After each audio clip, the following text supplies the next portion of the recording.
Welcome back to T SAT. నేను మీ Phaneeshwar sir.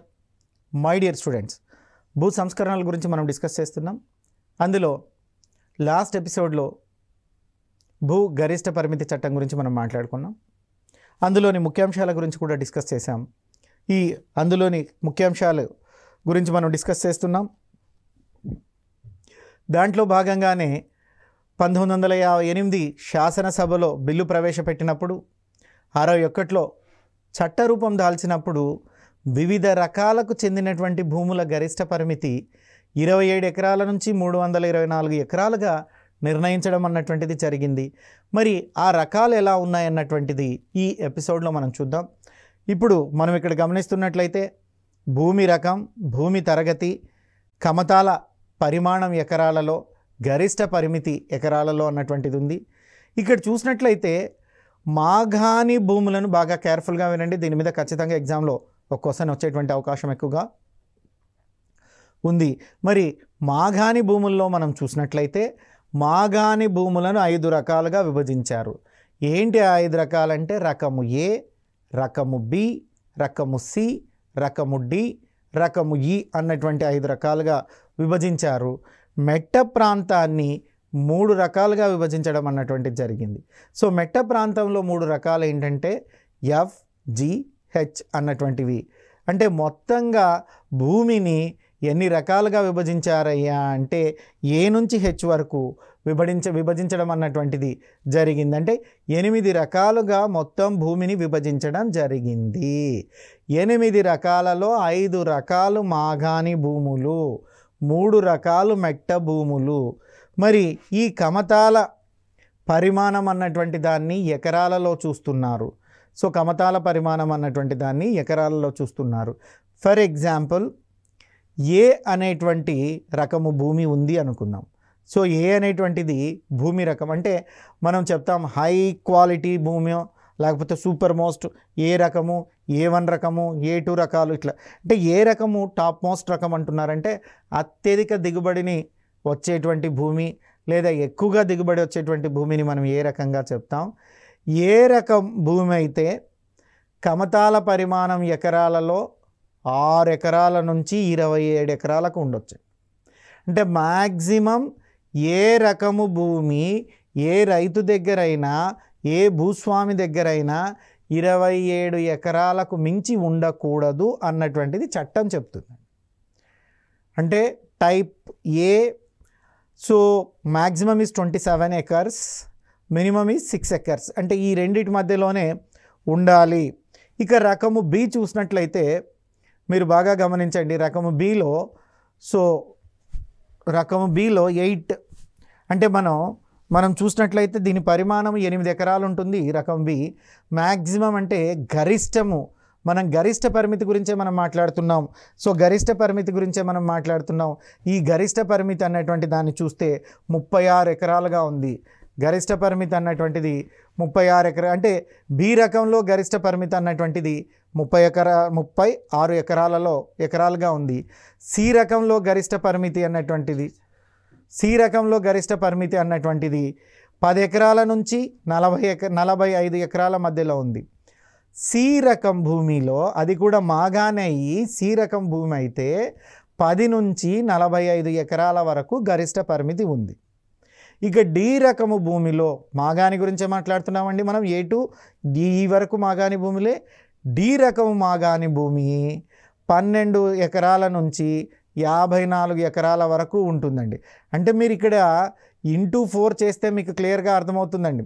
తర్వాత ఈ రకము భూమి చూసినట్లయితే 24 ఎకరాలు ఉంటుంది. ఈ 24 ఎకరాలను చూసినట్లయితే మ్యాక్సిమం గరిష్టంగా 108 ఎకరాలు ఉంటుంది. అంటే మనం ఒక పాయింట్ చెప్పుకున్నాం. ఇక్కడ ఒక పాయింట్, కుటుంబ కమతాకు అవసరమైన దానికన్నా 4.5 రెట్లు ఎక్కువ ఉండాలి అని చెప్పుకున్నాం.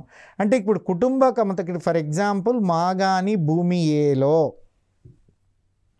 కుటుంబ కమత 6 ఎకరాలుగా నిర్ణయించారు అనుకుందాం.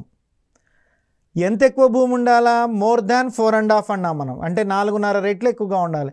6కు 4.5 రెట్లే 27 అని అర్థం అండి. 6కు 4.5 రెట్లే 27 అవుతుంది. అంటే ప్రతిదానికి ఉండేటువంటి కుటుంబ కమత అంటే ఇక్కడ మనం ఇచ్చింది కమతాల పరిమాణము.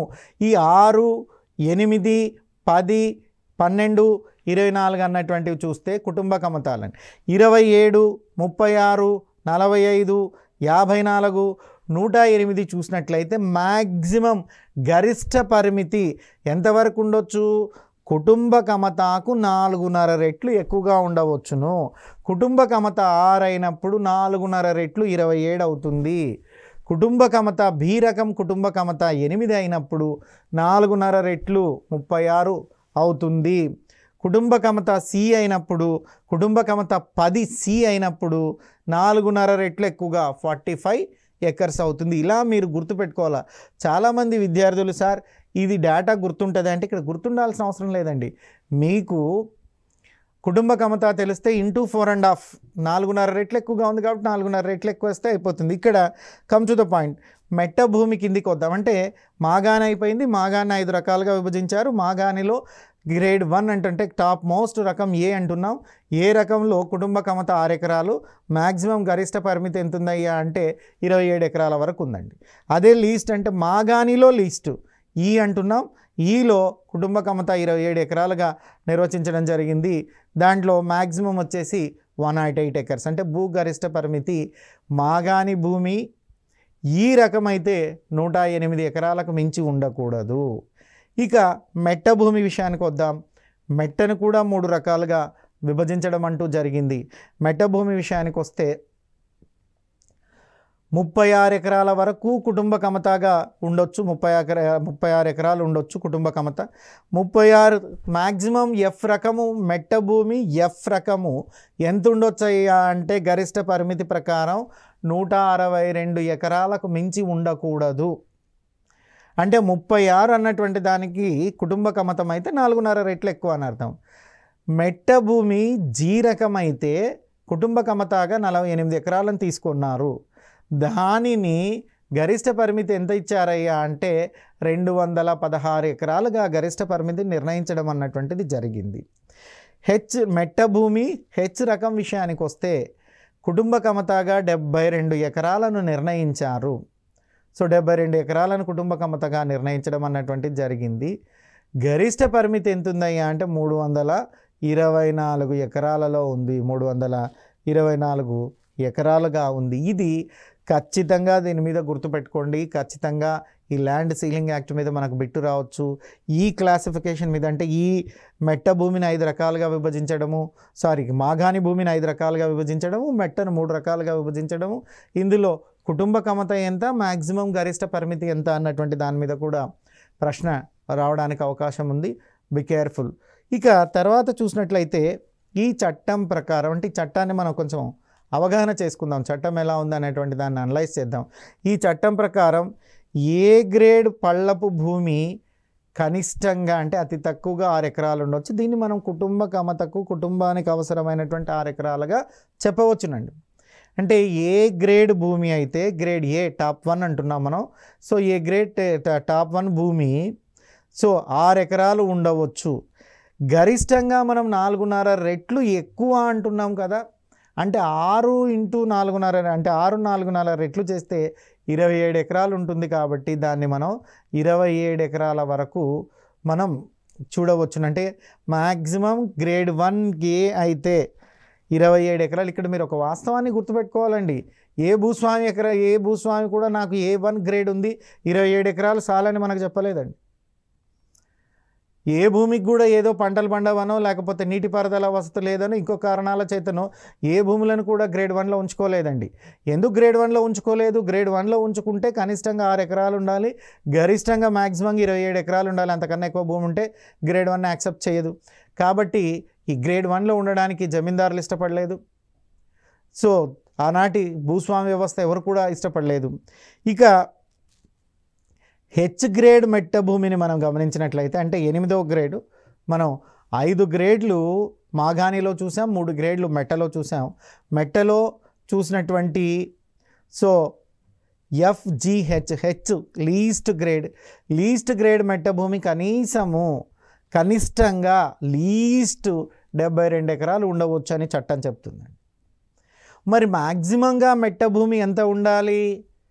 324 ఎకరాలు అంటే ఇంటూ 4.5 చేస్తే గరిష్టంగా 4.5 రెట్లు అంటే ఎక్కువగా ఉండవచ్చు. అంటే దాని అర్థం ఏంటంటే 324 ఎకరాలు ఉండవచ్చును అని అర్థం అండి.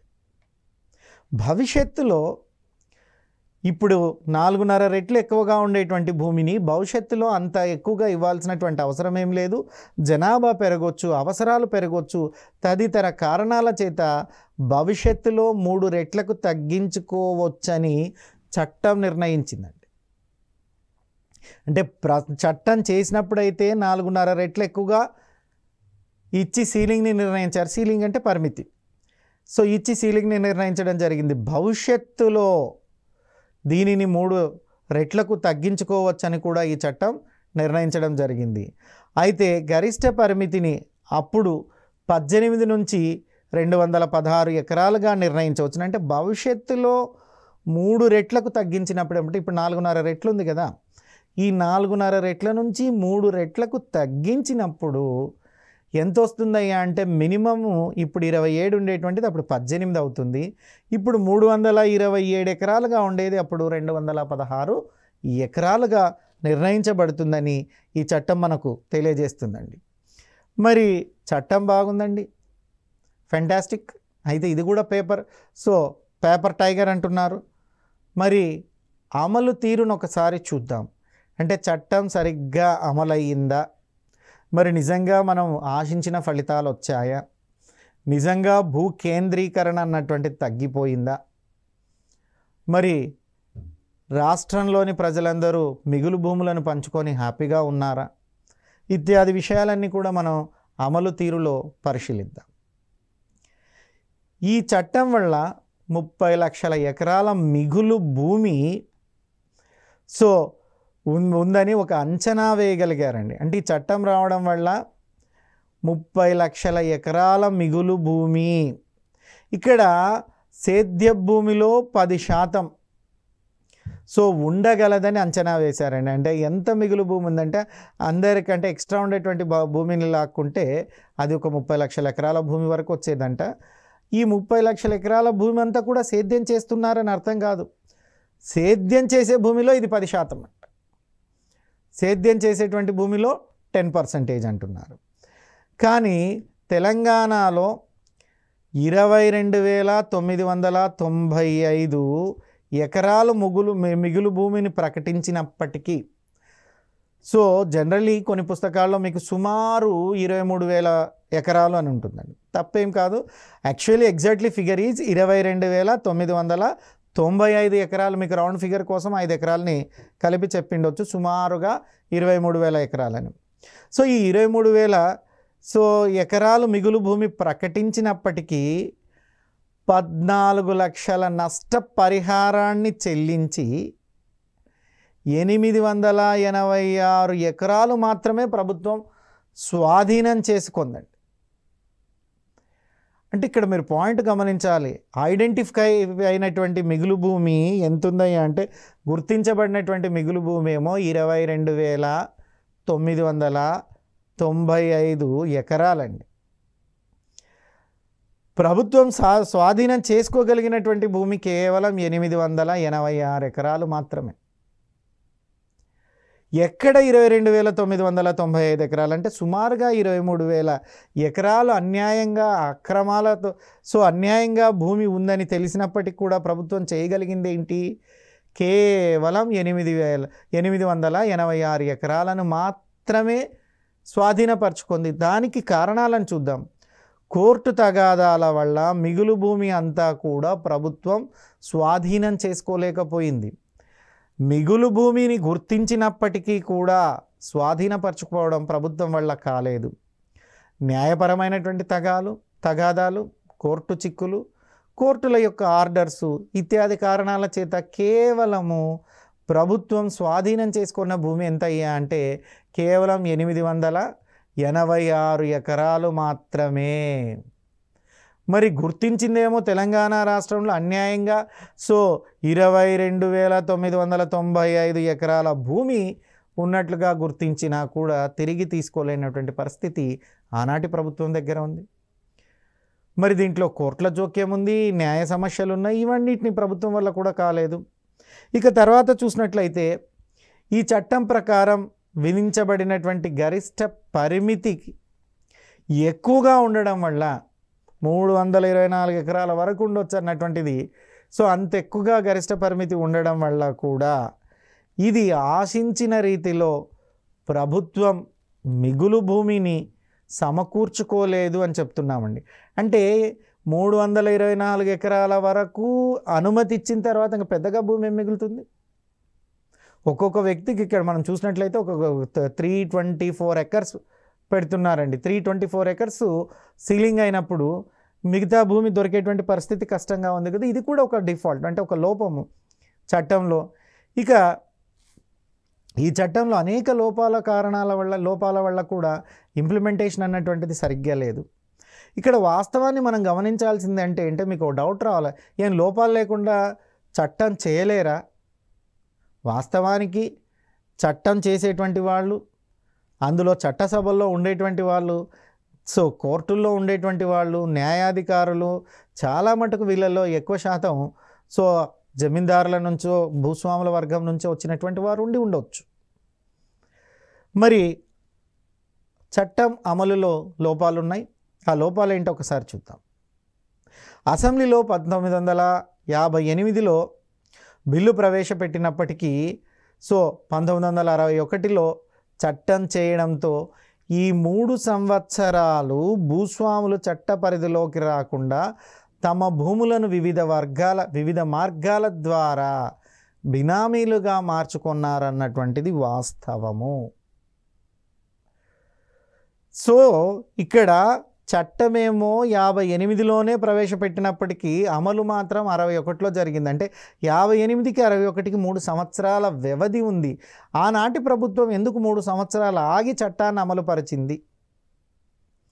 అలా 3 సంవత్సరాలు కాల వ్యవధి ఇవ్వడం వల్ల, అంటే టైం ఇవ్వడం వల్ల ఏం చేశారంటే జమీందారులు భూస్వాములు అందరూ కూడా చట్ట పరిధిలోనికి రాకుండా తప్పించుకోవడానికి మార్గాలను వెతికారు. బినామీల పేర్ల మీద ఆస్తులను మార్చడం అన్నటువంటిది జరిగింది. సో కాబట్టి ఈ డిలే వల్లనే అమలు అన్నటువంటిది సరిగ్గా జరగలేదు.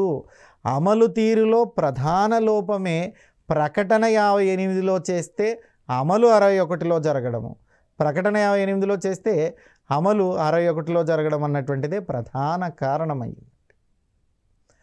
సో ఆ తర్వాత చూసినట్లయితే ఒక్కొక్క సభ్యునికి ఒక్కొక్క యూనిట్గా తీసుకోవడం వల్ల కూడా, అంటే యూనిట్కి ఒక సభ్యునిగా తీసుకోవడం వల్ల, అంటే ఫర్ ఎగ్జాంపుల్ కుటుంబంలో 5 మంది ఉంటే ఒక యూనిట్కి ఒక సభ్యుడు, అంటే ఒక సభ్యుడికి గరిష్ట పరిమితిని నిర్ణయిస్తే 5 మంది ఉండే కుటుంబంలో 5 మందికి గరిష్ట పరిమితి ఉండాల్సిందేనా?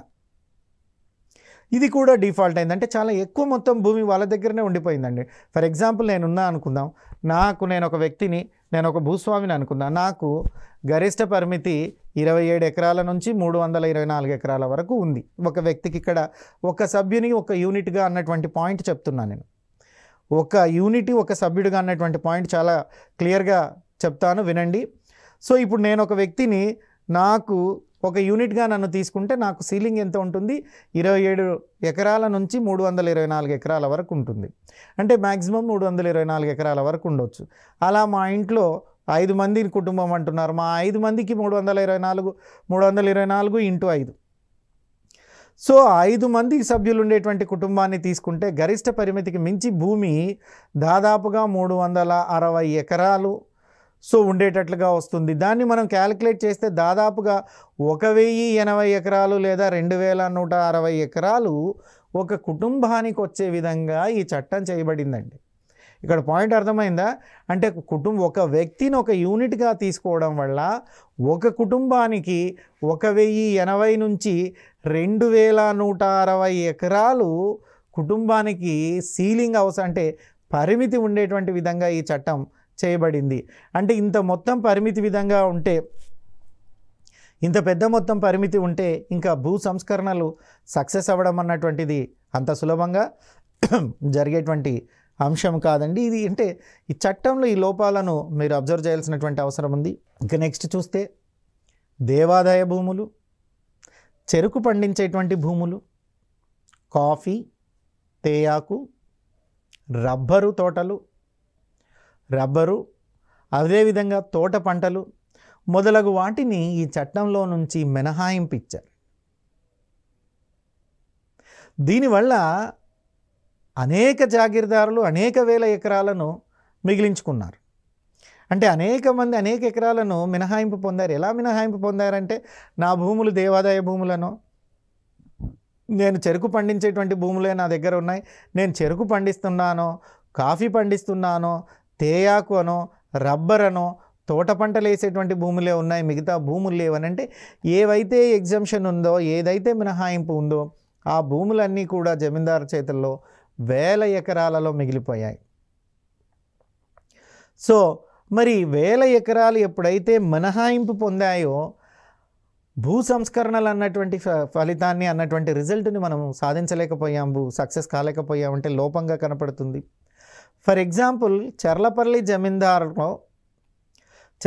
జమీందార్కు పంచదార ఫ్యాక్టరీ కింద 3000 ఎకరాలు మినహాయింపు పొందినట్లుగా మనకు తెలుస్తుందండి.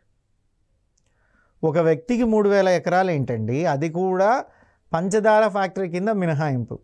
చర్లపల్లి జమీందార్ పంచదార ఫ్యాక్టరీ కింద 3000 ఎకరాలు మినహాయింపు పొందినట్లుగా మనకు అర్థమవుతుంది. ఇక రాష్ట్రంలో రాజకీయ అధికారము భూస్వాముల చేతిలోకి పోయినందున గ్రామీణ ఓట్ల సంపాదించడంలో వీరు ముఖ్య పాత్రను పోషించారండి. అంటే గ్రామీణ ఓట్లన్నీ కూడా జమీందారులకే వచ్చాయి. సో ఇది కూడా అమలులో లోపం. ఇకపోతే కమతాల విఘటన నిరోధము మరియు కమతాల సమీకరణము, ఇది వెరీ వెరీ ఇంపార్టెంట్. అంటే ఇక్కడ మనం చూసినట్లయితే కమతాలను మనము సమీకరించుకుంటున్నామండి. కమతాల సమీకరణము దీన్ని 1956లో తీసుకొచ్చారు. కమతాల విఘటన నిరోధము అంటే కమతాలను విభజించకూడదు, కమతాలను సమీకరించాలంటే సమీకరణ అంటే కలెక్ట్ చేయడం, విఘటనము అంటే డివైడ్ చేయడం. ఎక్కువగా కమతాల సంఖ్య పెరగడం అనేది వ్యవసాయానికి మంచిది కాదండి. కమతాల యొక్క వైశాల్యం పెరగాలి, అప్పుడు వ్యవసాయానికి మంచిది. కమతాల సంఖ్య కాదు పెరగాల్సింది. సో ఇక్కడ మనం చూస్తే కమతాల విఘటన నిరోధము, కమతాల సమీకరణ చట్టము 1956 అన్నటువంటి దాని గురించి సో మనం మాట్లాడదాం. ఇక్కడ చిన్న కమతాల వల్ల ఏర్పడేటువంటి సమస్యలను పరిష్కరించేందుకు, చిన్న కమతాలు ఉంటే ఎప్పుడు కూడా దిగుమతి సో మనకు ప్రొడక్షన్ అనేటువంటిది, ప్రొడక్టివిటీ అనేటువంటిది తక్కువగా వస్తుంది. దిగుమతి తక్కువగా అవుతుంది అంటే ఉత్పత్తి అన్నటువంటిది తక్కువగా ఉంటుంది. సో ఏరియా తక్కువగా ఇస్తే తక్కువ పంట పండుతుంది, ఏరియా ఎక్కువగా ఇస్తే ఎక్కువ పంట పండుతుంది. సో మరి కమతాలు చిన్నవైనప్పుడు సో ఏవైతే ల్యాండ్ హోల్డింగ్స్ స్మాల్గా ఉన్నాయి, చిన్న ల్యాండ్ హోల్డింగ్స్ ఉన్నాయో ఆటోమేటిక్గా ప్రొడక్షన్ అన్నటువంటిది తగ్గుతుంది. సో కమతాల అలా తగ్గకుండా ఉండడం కోసం కమతాలను సమీకరిస్తున్నారు. దీనికి అనుగుణంగా 1956లో ఆంధ్రప్రదేశ్, పర్టికులర్లీ తెలంగాణ ప్రాంతం గురించి నేను మాట్లాడుతున్నా. 1956 ఆంధ్రప్రదేశ్ తెలంగాణ ప్రాంతంలో విఘటన నిరోధము కమతాల సమీకరణ చట్టము అన్నటువంటి చట్టాన్ని ప్రభుత్వం ప్రకటించిందండి. విఘటన నిరోధకము కమతాల సమీకరణం అనేటువంటి చట్టాన్ని ప్రభుత్వం ప్రకటించింది. ఈ చట్టం ద్వారా గ్రామంలో కానీ తాలూకాలో కానీ అవసరం ఉన్న చోట కమతాలను పునఃపంపిణీ చేసే హక్కును కల్పించారు. ఇక్కడ ఏం చేశారయ్యా అంటే ఎక్కడైతే అవసరం అనుకుంటారో, అది గ్రామం కావచ్చు, తాలూకా కావచ్చు, తాలూకా అయినా పర్వాలేదు, గ్రామం అయినా పర్వాలేదు, ఎక్కడైతే అవసరం అనుకుంటారో అక్కడ ఖచ్చితంగా కమతాల పునఃపంపిణీ చేయడానికి హక్కు కల్పించారు. ఇక దీంతో పాటు కాకుండా కమతాల సమీకరణం జరిపిన తర్వాత వాటిని తిరిగి పునఃవిభజన జరగకుండా చట్టం నిరోధించింది. అంటే కలెక్ట్ చేసినటువంటి కమతాలను మళ్ళీ విడిపోకుండా, మళ్ళీ సో ఏమంటారు దాన్ని, మళ్ళీ విఘటనం చెందకుండా ఉండడం కొరకు కూడా ప్రభుత్వం కట్టుదిట్టమైనటువంటి చర్యలను తీసుకోవడం అన్నటువంటి జరిగింది. ఇది చట్టంలోనే నిరోధించబడింది, అంటే చట్టంలోనే దీని గురించి రాయబడింది. ఇక చూసినట్లయితే ఆంధ్రప్రదేశ్ ఇనాంల రద్దు చట్టం 1967. ఆంధ్రప్రదేశ్ ఇనాంల రద్దు చట్టం 1967. ఉమ్మడి ఆంధ్రప్రదేశ్ రాష్ట్రంలో ఇనాం రద్దులను చేస్తూ 67లో ప్రభుత్వం ఒక చట్టాన్ని చేసింది. ఆ చట్టం గురించి మనం మాట్లాడతాం. ఉమ్మడి ఆంధ్రప్రదేశ్ రాష్ట్రం ఏర్పడిన తర్వాత 1967 అంటే 53లో రాష్ట్రం ఏర్పడితే 1967లో రాష్ట్రంలోని అన్ని ప్రాంతాలకు